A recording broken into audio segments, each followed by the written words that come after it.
Episode? Can you do the talking for me instead of me? Mommy can't talk today. This is so cute. I can't even take it. Hi. Hi.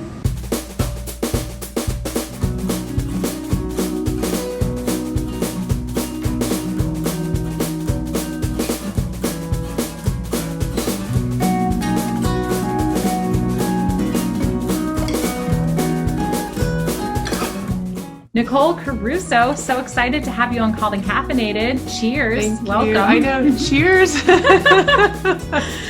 are you drinking? Thanks for having me. Yeah. I have water with lime, which is a Classic. summer staple. So Classic. Love it. Yes, and congratulations on your book, which I have right here, Worthy of Wearing. Look at you looking so beautiful on the cover there.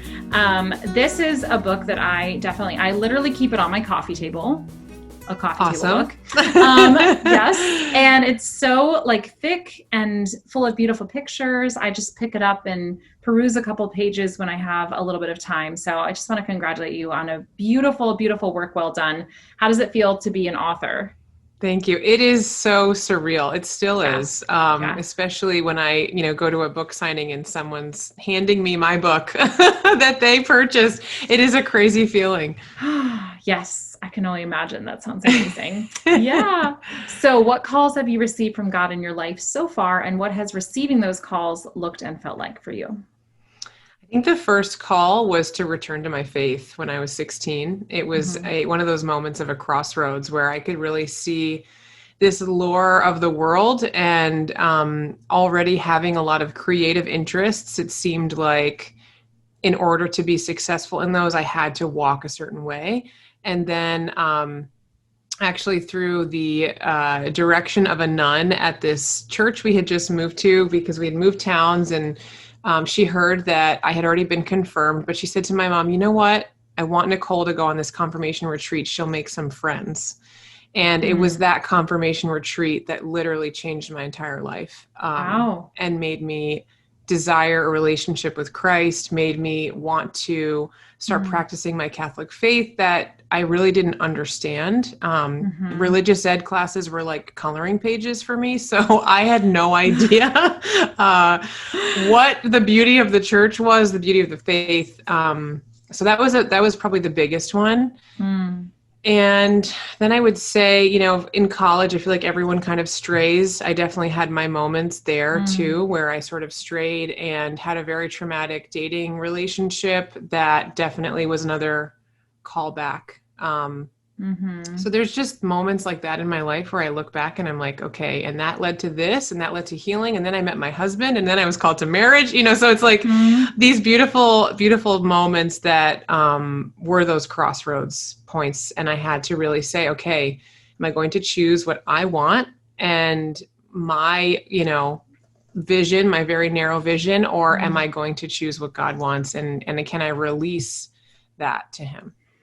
Yes. And isn't it so interesting? It sounds like, you discovered the truth and you were so invigorated by it, but you needed to rediscover it, which is definitely, that's how my story is discovering the truth. And really, I feel like I knew it from an early age. And then I had to rediscover it, like you said, in college. And then kind of again during my New York time when I wanted theater so badly and I was finding success in it, but there was an emptiness as well. And then I feel like I had to rediscover my faith in a deeper way.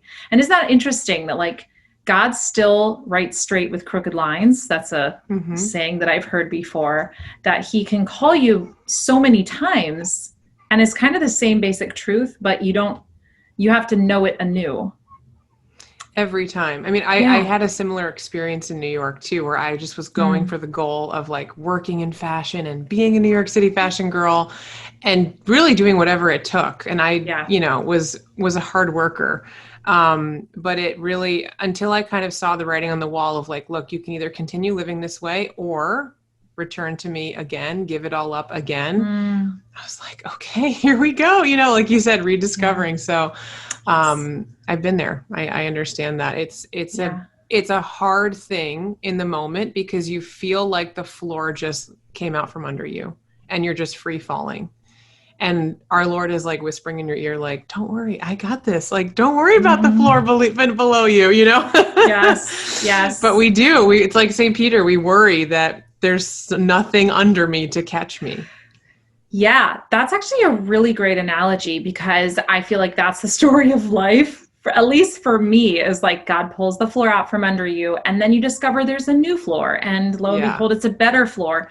But it takes that adjustment time to realize that actually this is better than what I thought I wanted at this point in my life. And it's going to continue to get better. It just isn't always going to feel like that. And you do have to go through those moments of like fear and readjustment. So yeah. Welcome to life. That was from the musical Grand Hotel that I did in college. And that little That's fun. motif has stayed with me. Yeah. But I definitely also share your drive and your passion and your love of New York City. It's like, yeah. It's so electrifying, isn't it? It's hard not to love it. I think there are some people that go there and they're like, get me out of here. This is stressful. And then there's people like us that go there and we're like, I could be here all the time and just be fine, you know? Yes. So I miss it and I'm very nostalgic over it, especially if like a movie scene pops up or, you know, a song comes on that reminds you of being there. But at the same time, I do feel detached, knowing that it led me to where I am now. Mm-hmm, absolutely. I lived at 56th and 9th. So I was in Hell's Kitchen. So I was like right in the middle, like very close to Central Park and really close to Restaurant Row and even close to Times Square. Although being a true New Yorker, I would never go there. I know, you like wouldn't be caught dead there. Please. That's for the tourists. Yeah. But a lot of what you wrote in your book really resonated with me because I was there for 5 years. I absolutely loved it. And definitely like leaving there is hard. So I think it's a beautiful thing. And I think it's a beautiful thing that you went from New York City into your job at Verily, which was kind of finding the reality of women who were not represented by the major fashion industry norms and standards. Even in the midst of New York City, you were saying, hey, there's something else here that people want something other than what's being offered to them. And from there, now you've gone to Worthy of Wearing, and I'm sure there's a million steps in between. But can you explain what Worthy of Wearing is and what does it mean? I can. So it started out as a hashtag that I started sharing with girlfriends, friends of mine on Instagram and social media. And it came about because I had my first child, who I just had longed for. We had issues with fertility and I was just dreaming of having a baby. And after having her, I felt like I had to give her everything because I had longed for her so much. But I was falling into this pattern where I had this whole closet full of city girl clothes and I was just wearing my sweats all the time and felt this kind of dissonance, like, who's that person? Who am I now? What am I doing? And you know, I kind of slowly came out of that, started to, you know, dress for my life, but I never really felt like I connected the dots. And then I had my second child and I noticed the pattern was happening again. And I was like, wait a minute, there's something going on here. I don't feel like those clothes suit me anymore. And I feel like it's because I don't think I'm good enough. Because I'm just a mom. You know, we hear that phrase all the time. I'm just a mom. So what does it matter? What does that matter in my life? Why do I even have these things? And so I started to kind of take it to prayer and go a little deeper. And I realized there were other women who felt the same way. We don't feel worthy of wearing those things. We feel like that's for a wedding. That's for when my husband takes me out on a date that we don't even have time to go on, you know? You know, it was just all these things. And so I'm like, okay, so either it's taking up space in my closet and it's making me feel not like myself to see them hanging there. So what am I going to do? I'm going to put it on a Tuesday. I'm going to wear my favorite top, or I'm going to put on my favorite earrings. And I noticed very quickly just this lightness, this joy, this just feeling like, okay, the city girl's still in there. She's just washing dishes a lot now, you know? So, you know, Worthy of Wearing really was, just this idea that we are worthy of wearing things that make us feel beautiful, that give us a little bit of pep in our step, that help that confidence return. Because once that's there, you can just be so much more present to your family. You can be a little bit more joyful when your husband gets home and it's been a long day because you took a little time for yourself. And I truly believe that at the root of that, Christ wants us to be able to love from a deeper place. And we have to really, as women, care for ourselves, because that's what we're called to. We're called to this maternity, no matter what our vocation is. And so we really have to make sure we're feeding our physical body and our soul to kind of keep up with this mission that we have. I love it. And for my single ladies who are listening, I also feel a kinship with the Worthy of Wearing movement in perhaps a different way, because maybe you have more time to get dressed up, but maybe you don't feel worthy of wearing certain things. And I certainly went through that myself. I went through an eating disorder. I was a dancer. I had a hypoactive thyroid. So I actually, my thyroid issues really kept me from staying at a perfectly healthy body weight, even though I worked out an hour every day. It just was impossible to lose weight at certain points. And prior to that, I had an eating disorder. So I was like a size 0. And then I went up to like a size 8 or 10. And it was just very hard to like feel good about my body at any of those points. And, I didn't feel worthy of wearing even then, even though I didn't have a lot of pressures in my life of like, I'm doing the dishes. I have this never ending list of tasks that have to be done. I'm serving other people. I wasn't, and I had the time, but still there was this block of like, I shouldn't wear this because this outfit belongs on a girl that is more successful and can actually maintain this or that body type. So I really feel a kinship with my single listeners who are also listening, because I was that girl at one point too. But I do relate to you in my more recent life. And I told you I was going to tell you a little bit of my story currently this year in 2021. So what happened was, my regular listeners know that I had a placental abruption in January, which basically means that I woke up in the middle of the night hemorrhaging. And I was 7 months pregnant with my daughter, and she was born, and she spent 126 days in the NICU. So for 4 months, I left my house. And when we left, I packed 3 outfits. I had 15 minutes to pack because she was at the point of death and she needed to be transferred to another hospital for a surgery. And so I packed 3 oversized t-shirts, because that was really all that fit me with my, newly, I had just given birth. So it was like my postpartum body, and a couple of pairs of, leggings to go under those oversized shirts. And I wore those basically for the next month. And I really needed something that was fun and failure free. And so I started following this YouTube person named Audrey Coyne, and I'll tag her in this because I just love her videos.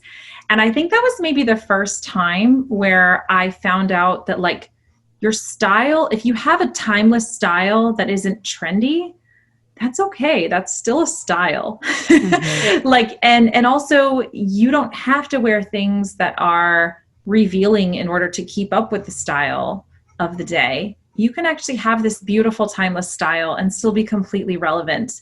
And Audrey Coyne is very successful. She has a lot of followers, and she wears beautiful clothes that are quality. And I think I started to be able to realize that like, oh, you can be particular. You can curate your wardrobe. You can put on things that you like every day.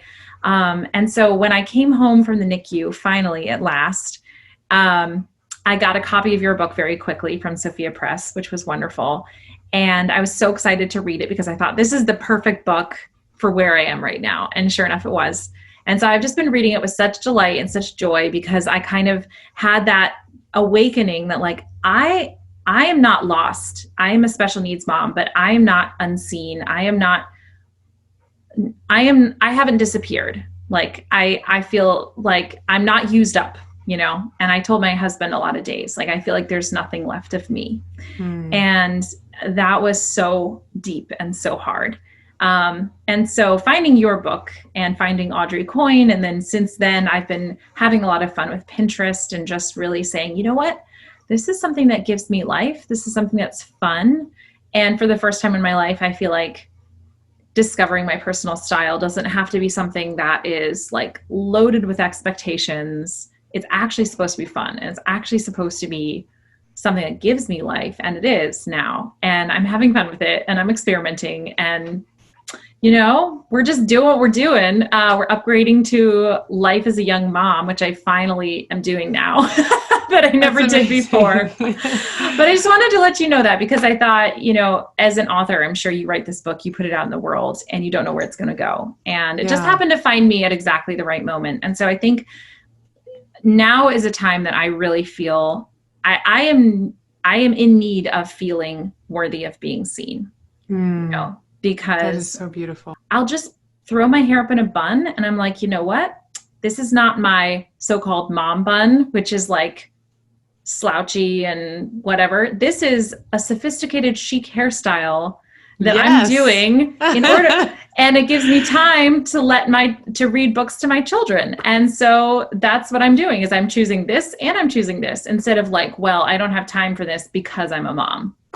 Oh my gosh. Your story is so deeply touching. And I spent a very limited time in the NICU. So not as long as you, but with my second, yeah. And I just, felt like I couldn't wait to jailbreak that place.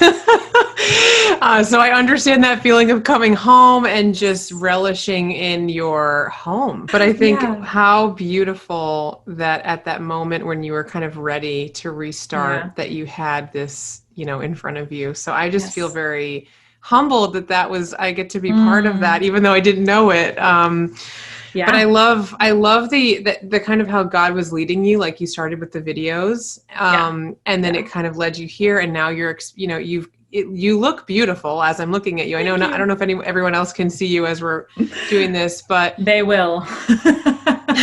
So, I think it's incredible when the light bulb moment goes off and you realize this is doable, because I think that's where this whole trick is. And that's why I wrote a whole chapter about reclaiming style from the fashion industry, because we think they own style.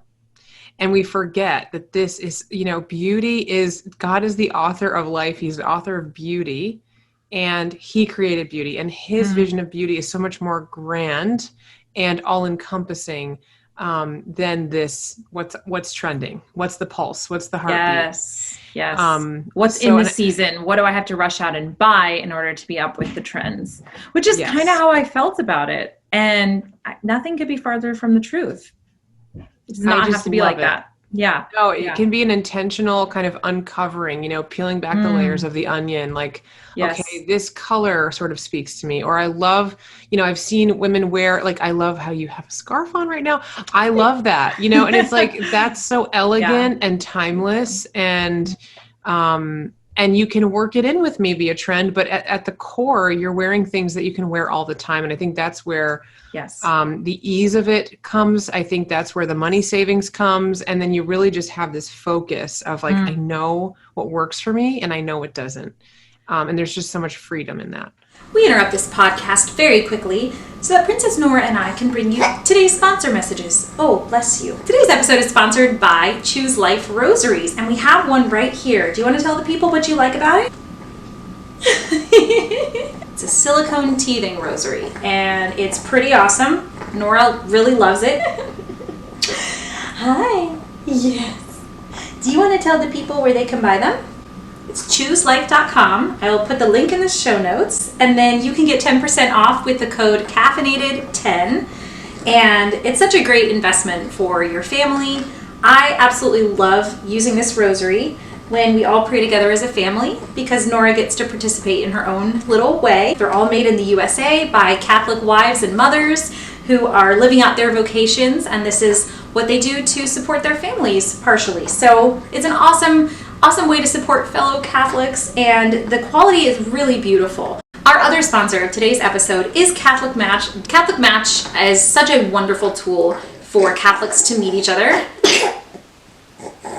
Oh, bless you. Finding a Catholic spouse is so hard. Know of my prayers for all of my single friends out there, because I know being single is such a struggle. So if all of the people listening to this who are single joined Catholic Match, that would be such an easy way for you guys to meet each other. And then you can all say that Called and Caffeinated was the beginning of your vocation story, then you can write to me and tell me, because that would be really cool. Catholic Match is the largest online dating platform. A lot of couples we know have met on Catholic Match, and lots of beautiful babies happening from Catholic Match, like this one right here. Hi.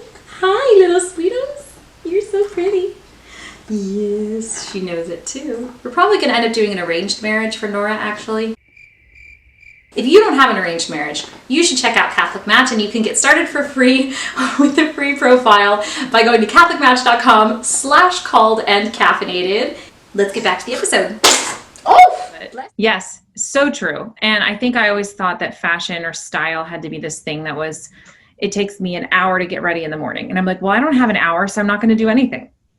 This is like all or nothing approach. Whereas if you take the approach that like, okay, I have these things, I have these basics in my closet, I can put them together and throw on an accessory that I love. And that makes me feel really good and really special at the beginning of the day. And guess what? It takes 5 minutes. Yes. It's great. I love it. It's so freeing. And it's just something that I'm just coming to, but it's something that I'm finding so much freedom in. Because I realized, I don't know if you hear this from women a lot, but I realized that I had very few basics in my wardrobe. Do you hear that a lot? Like I have a closet full of accent pieces, and I don't have like a lot of white t-shirts that I can just throw on. Yeah. Jeans. And I think that's sometimes a product of shopping, you know, at Target, and you see something on the clearance rack and you're like, it's cute and it's $12.99. So I should probably get it, you know? And regardless of whether or not it fits your state in life, your, you know, does it match everything in your closet? And so then you end up with all of these kind of one-off pieces that don't have a cohesive feel. And then of course, getting dressed takes a long time, because you're basically taking your entire closet apart every morning to see what is clean and what works. And, oh, am I feeling bloated today? I probably shouldn't wear that. You know, it's like all the things that we go through in our mind. So, there's a lot of freedom when you can kind of start to say no to things. Like you ignore the clearance rack unless it has the exact thing you are looking for. Yes. Okay. That's a great lead into my next question, which is, what is personal style and how do you even begin to develop it? So to me, personal style is just a compilation of your story, your preferences, and the things that truly make you feel joy, or just give you this, you know, this kind of like exterior representation of your identity of like, this feels like me. The same way that you would maybe put, you know, a certain color in your kitchen, or, you know, maybe your bathroom has a certain color towels and you just think, oh, this shade of blue is so what I love. So I think, you know, when I think of personal style and our story, I think of, you know, where did you live growing up? Where did you want to travel? What movies have you seen, or what places have you looked at in beautiful, you know, coffee table books that you thought, this just speaks to me? And I think kind of taking note of that and really getting to know what delights you. What, you know, I know I have a few friends that live by the beach and they just love the beachy look, you know, the really fun crocheted bag, or the big bright colors, or, you know, the super loud florals, and it's so them, and it's so representative of where they're from. And so, and me being a New York lover like you, I feel like I love all black, and I love patent leather, and I, you know, there's certain things that you just sort of take with you because you're like, this is definitely part of my story. Yes. So I think personal style can be as intricate or as simple as you are. And I think it should always really share a little bit of your heart literally on your sleeve. That's so cool. I love that. So what would be the first steps for, like, I want to, like you said, start to think about your things, and then you're looking at your wardrobe and you're like, this doesn't really match what I'm thinking or what I feel should represent me. Or maybe this is what happened for me. I look in there and I'm like, these are all clothes from my 20s. I feel like I need an upgrade to my new decade, upgrade to my 30s, or whatever your personal particular challenge is. Where do you go from there? So I think a great place to start is always with what you already have. I think it's very tempting. And a lot of times in kind of style culture, they're like, you need to go out and buy a whole new wardrobe, like get your credit card out, and that's really the wrong approach. I think, go through your closet and look at the things that you do like. And maybe they don't fit right now, but maybe you love them and you're like, I need this, but in a size that works for me today. Yes. So making note of those things. And then, the things that you keep flipping through the hanger and you're like, nah, not today, not today. Those things should really get taken out of your closet and get put, aside for a month or 2 months. And if you go back and, you want to grab something out of there, do that. But I think most of the time when you skip it, it means you don't really love it, or it doesn't fit, or it's physically uncomfortable. The armpits are too tight, whatever. And so that's kind of your indicator. Like, I think as women, we need to trust our gut a little more. Amen. Even when it comes to your closet. And even if it means letting go of something that was a gift, or letting go of something that's may have a designer label in it, but you actually hate it. Like, let it go, pass it on to someone else. And in the end, what you'll have is a very edited down wardrobe of things that really suit you. And you'll also start to see the holes of like, what I'm really missing is great pairs of slacks. Like, I don't have any slacks that fit me, or I really don't have a classic black cardigan and I could really use one. It would really make my, dresses, skirts, pants all sort of magically work. So I think once you see those holes, that's when you go shopping. That's when you start to say, okay, I'm looking for these specific things.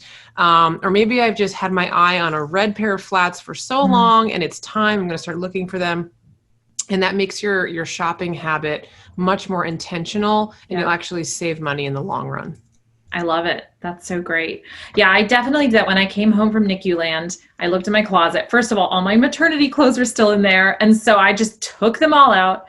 And then I went through and I still felt guilty. I was like, I have nothing to wear. And I would look in my closet. I was like, I want to wear something I love, but I feel like I don't love any of this. Then I was like, why? And then the next answer was either it's too dressy or it doesn't fit me, because like I mentioned earlier, I had hypoactive thyroid. I do. And for a while it was poorly managed. So I was like 2 sizes bigger. So just took out all of those clothes. And then suddenly I had room in my closet, and I saved all the clothes that are too big for me. And I thought, you know what?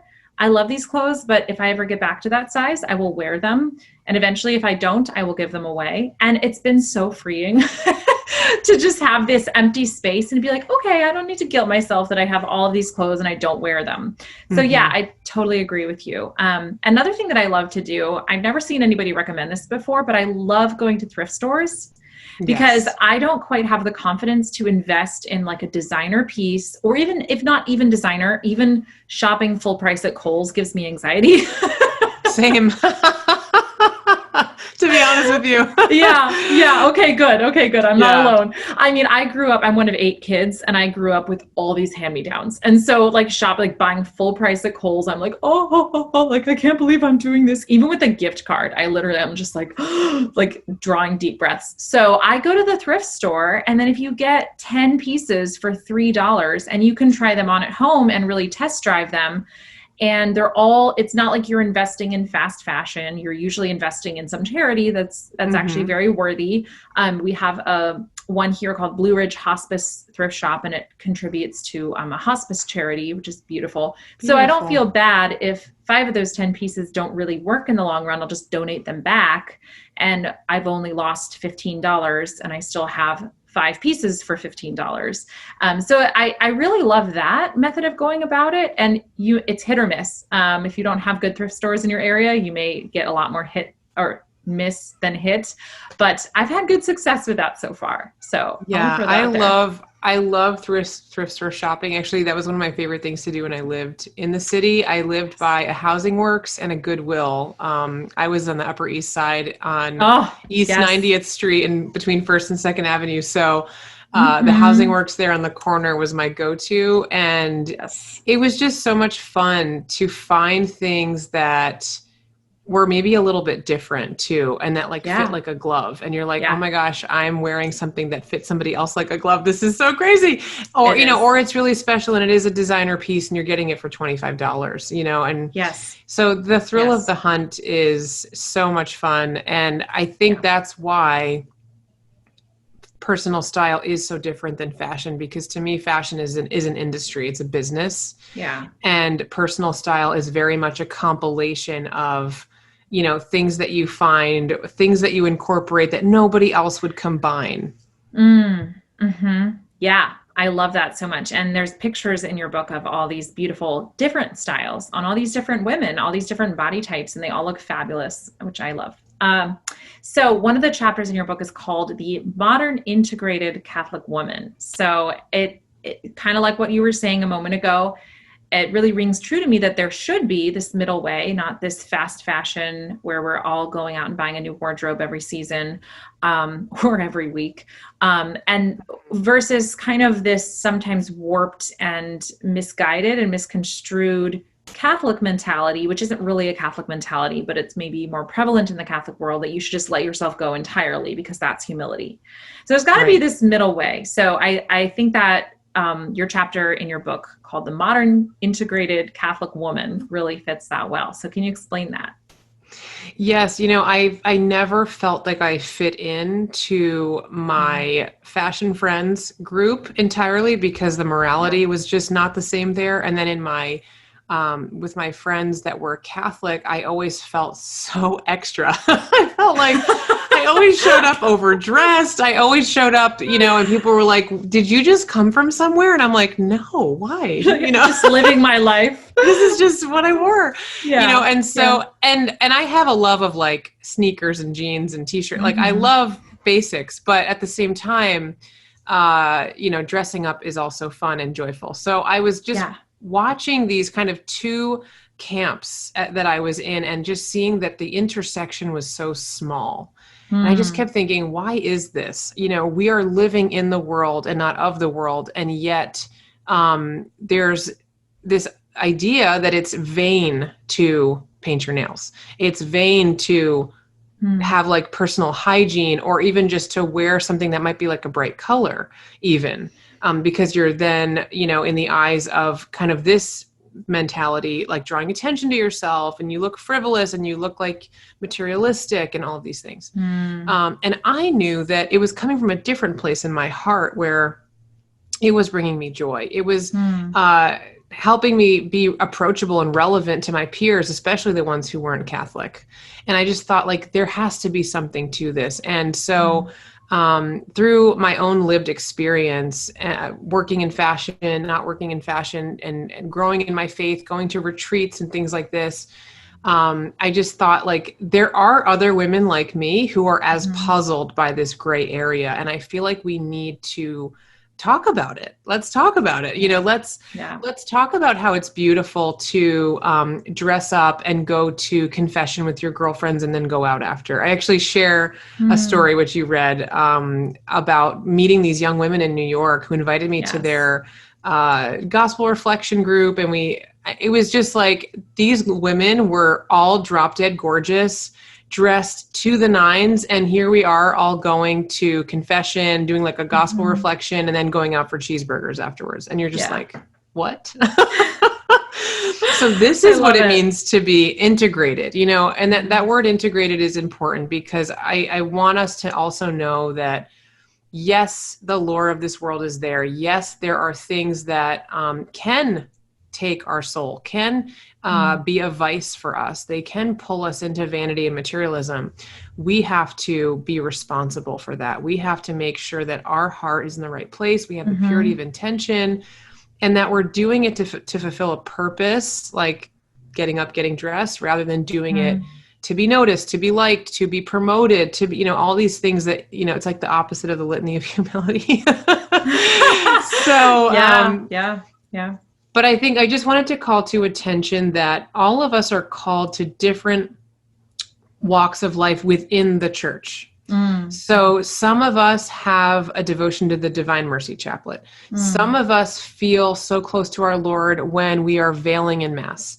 Some of us love the more charismatic, like Steubenville Conference, praise and worship music to feel close to Christ. And I just want that, all of that is good, and I think that's where I've seen a lot of judgment on both sides. It's like, okay, you've got the Latin Mass people with the skirts and the veils, and something there doesn't seem approachable. And then maybe we've got the people who are more evangelical with the faith, and maybe they are looking more worldly. And it's like, let's be in the middle. Let's bring some balance. Both and. Yeah, for sure. I had the opportunity to live with a group of chastity speakers for a summer, and those women dressed so beautifully. And for a group of single chastity speakers to dress beautifully was probably a more powerful message than their actual message, just to be, to appear desirable. And for young girls to see them and to think, I want to be like that, probably made them listen so much more than even just the words that they said. The fact that they would get up there and just look like $1 million, and not in a vain way. It's just they all were they had developed their personal style. Yeah, I mean, that self-presentation, it really dignifies our message. It gives weight to our message when we take the time to care for our physical body. It's just like going to an interview. You wouldn't go to an interview dressed to go play tennis. It's just not what you would do. And I think we've lost that as an American culture of this idea that we, for some reason, I don't know, it's like somebody once told everyone, one outfit a day, that's it. No matter what you're doing, just stick to the one outfit. And I think we lost that sense of like, okay, I'm exercising, so I'm wearing exercise clothes. I'm having lunch, so I'm wearing something that I would wear to have lunch with a friend. I'm in my pajamas, so I'm going to sleep, and I'm not at the grocery store also in my pajamas, unless it's like some gorgeous house dress. I don't know. Yeah, right.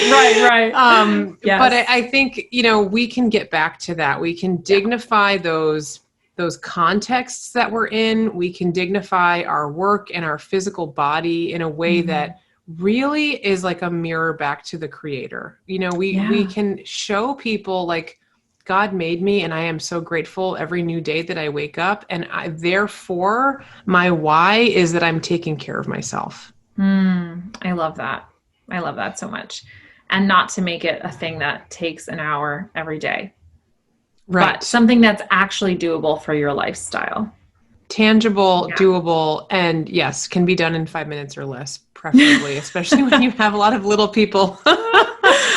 Yes and amen. I think my grandma had that down to a science because she was born in 1925. She just passed away 2 weeks ago. And so I just went to her funeral yesterday. Thank you. It was the most peaceful, beautiful, honestly, of everything I've been through this year. This was the most peaceful, grace-filled event. It was like, she was amazing. And she was 96 when she passed away, but she was born in 1925. So she gave me these beautiful hats from the 1950s. And I love wearing them. Some of them are they're so out there that I'm like, I need to think about this before it doesn't quite feel authentic to me. But some of them are I love wearing them. And they're evocative of a style where people dressed for dinner, people dressed to go out, people dressed for church. Women wore hats to church that matched the bag, that matched the shoes, and they really dressed with a lot of care. And that's certainly been another layer of reflection as I inherited a little bit of my grandma's jewelry and also her hats and a few pairs of her gloves, most of which were too small to fit my hands, but just a few pairs. Yeah, and it's so special just to see like what care she took with her style and how she really coordinated it. And she managed to do this was not something that took her all day because she managed to do so much volunteering and raise 4 children while my grandpa was away fighting 3 wars. And just like, she did so much. Wow. And I do think that it was like she put on the outfit and it fueled her day kind of thing, like what we're talking about. So yeah, it's really cool. There's a lot of layers. Yeah. And she took care of her things for it to last. Hats Yes. from the 50s, if you can still wear them, that means she took very good care of them. And that in Yes. and of itself is beautiful. Yes. Yes. There's a whole box of them. And I'm like, I wish she were still here so I could ask her, like, how do I pack these to make sure that they last? Yeah. Some of them are from Harrods in London, just how cool. Beautiful. Yes, Wonderful. absolutely. Yeah. So, okay. What do you see?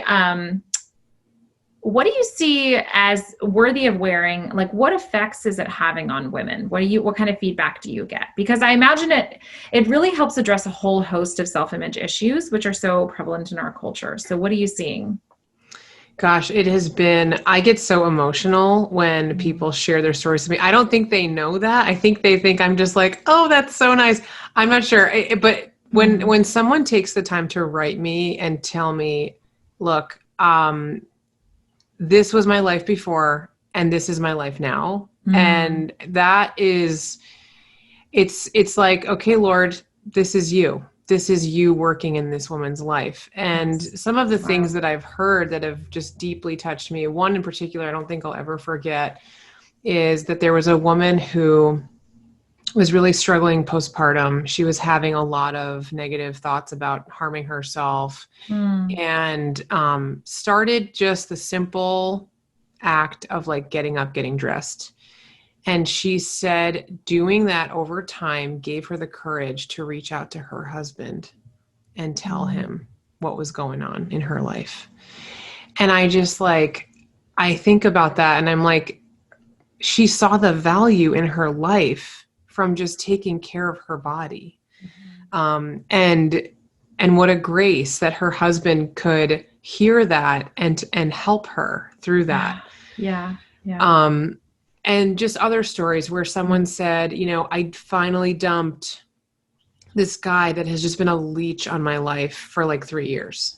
And I just feel like finally I'm free. And I'm like, beautiful. So when you hear stories like that, you know that this is not about the clothes. This is not about curling your hair. This is about knowing that you are a beautiful daughter of God who is called to great things, who is called to things that will change this world. And he needs that from us. He doesn't just want that. He truly needs our gifts and our charisms to be used for his good. Love it. So there are so many more stories, but it's just a very special thing to be part of. Yeah, that's so awesome. And if anyone is listening here and they're like, oh, I just don't have any, like, I would love to get on board with this, but I just don't feel like I have anything that I love to wear. Just go on Pinterest because you have an awesome Pinterest account, which I have just been like all over.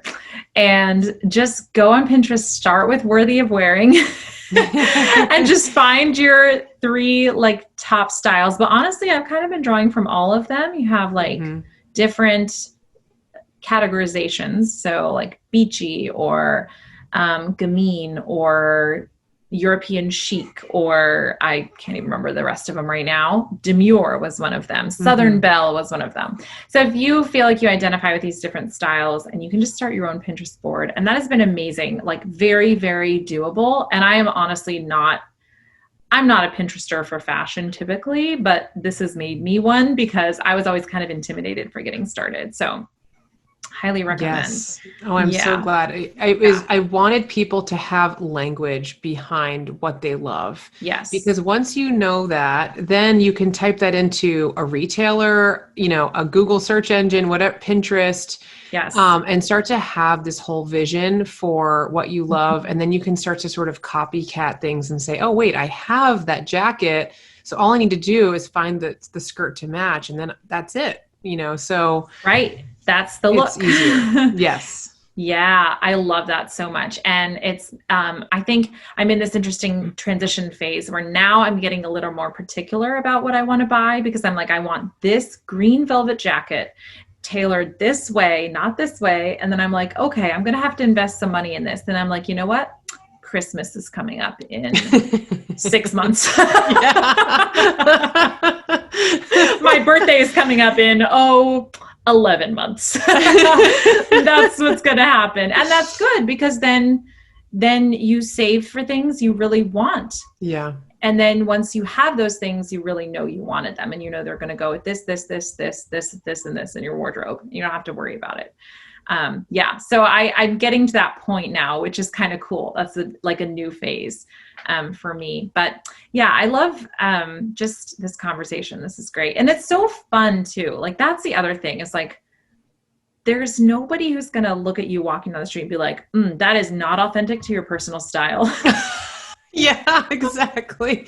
I mean, if anything, once you've kind of harnessed this, you might start getting the, you look so great from strangers, which is always so funny, because it's kind of like, oh, it just takes you by surprise. But I think I remember seeing that in New York, even as a little girl, like seeing a woman who looks completely comfortable in her own skin. And you're like, I want to feel that way. Yes. And I love that you've kind of taken the steps of feeling that way. And here you are, Awesome. It's amazing. Yes. Thank you. Yeah. My mom said the other day, I was like so tired, and I went and took my kids to my parents' house, and I show up when we're such a motley crew, but I had put on an outfit that day that I really felt good in. And my mom was like, oh my gosh, you look so good. And I was like, thank you. I was like, we're operating at 5%, Mom, but we're looking good. I know. Like, half the kids don't have shoes on, but it's okay. Yeah. And it really does. It really does help me feel okay. Like, I really can do this. And it's the days when, like, I don't have interviews. I don't have anywhere to go, anything to do in particular. I'm not even seeing any friends. I just put an outfit on that I love for me and for my kids and for my day. And I love it. Yes, I feel like this is like Stacey's like therapy psychology session. I think this is a lot of women are going to resonate with your story, because I feel like I've heard versions of it over my whole career of working as a makeup artist, and also in the style realm. So awesome. Yes. Yeah. Good to know. So here's another one that I've heard a lot, and I was definitely this girl at one point. Many of us have walls up about like what we can wear or can't wear according to our own rules of what we think we look good in. And we just are like, well, that's a great style, but I can't wear that. So what would you say to those women? Well, I would say, why? Because more often than not, it's usually that someone, whether it was someone you loved, someone that was, a difficult relationship, someone said something that made you say, oh, that's not for me. Mm-hmm. And I had that experience with a woman actually that came into the store I was working in looking for a lipstick. And she said, I'm looking for a lipstick and I want it to be like an everyday color. And she picked like 3 colors that were the exact same color. And she tried them all on and she hated all of them. And I was like, look, that's not the color I would pick for you. I would pick this color. And she's like, oh, no, I can't wear that color. And I was like, why? Like what's the thing about this color? And she said, no, my mother told me if I wore that, it would make, this happen and my skin would look like this and blah, blah, blah, blah, blah. And she had this whole story. And I was like, boom, that was it. Her mom told her not to wear that shade of lipstick. And literally I was like, can we just try it on? I was like, if you hate it, I have like the makeup remover. We'll take it off. You can like never do this again. And she tried it on and she was like, oh, like, I love it.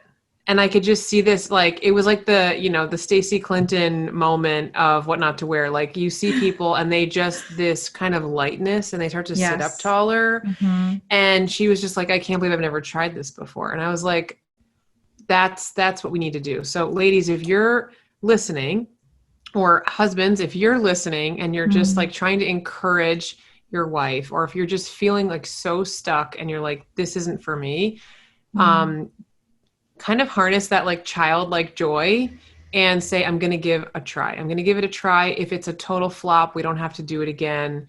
But wear it at home. You don't have to wear it to mass or to, a person's home you've never been to before. Like do it in the comfort of your own home and kind of give yourself that space to play and if you don't love it, it's okay. You know, and that's what style is. It's supposed to be fun. It's supposed to be lighthearted. It doesn't need to be serious. Yeah. I just had a business idea for you. This is not the first time I have thrown this idea, different business ideas out to my guests, because I just listen and I'm like, I got it. You need to do theology of the body makeovers. Oh my goodness. Wow. Where you style people and then bring in a photographer and have them shoot them. And like, you find that like, that's my idea for you. And you can just be quoting theology of the body and all the beautiful quotes from your book. Gosh, that would be so much fun. My one of my best friends and I, when we would go to these thrift stores in New York City, we would literally pull things out from the rack of like, 99% of it is total trash. And we're holding it up and we're like, so this would look perfect with boom, boom, boom, boom. And it was just like, it was a game that we would play. And so that is what like a joy for me is to say, oh my gosh, I would love to see you in, the Caroline Kennedy blue button down with the black cigarette pants and that, like, it starts flowing. So that would be I think amazing. you're qualified. Yeah, that would be so cool. Yes. Well, thank you so much. Is there anything else you want to share about your book or about your mission that you would like people to know that we haven't covered today? Well, I think we kind of ended on that great note, which is that this is for everyone. This is for any woman, no matter your age, your state in life, your budget, what your style has been, what size pants you are right now. Like, this is for you. And the reason why it's for you is because Christ made you as a unique, individual, beautiful person. And he wants you to know that. And I think once you know that and you accept it, then you really do start to understand what the meaning of the title of the book is. Like, I am worthy of this. Yes. So just a little word of encouragement. I love it. And where can people find you? So you can find the book at sophiainstitute.com/wow. And you can find me at my website, which is my name, NicoleMCaruso.com. And I'm also on Instagram at NMCaruso. And then we've got, of course, Instagram and website for Worthy of Wearing as well. Yes. Beautiful. Well, thank you so much for putting this out into the world. I think the world needs this book. I think it needed it yesterday, but I'm so glad that there is this beautiful manifesto being written for the world that you can do this. You can do this. And I really feel that way in my own life. And truly, it is something that is giving me so much joy every day. So thank you very much, Nicole. Makes me so happy. Thank you, Stacey. Yeah. God bless you.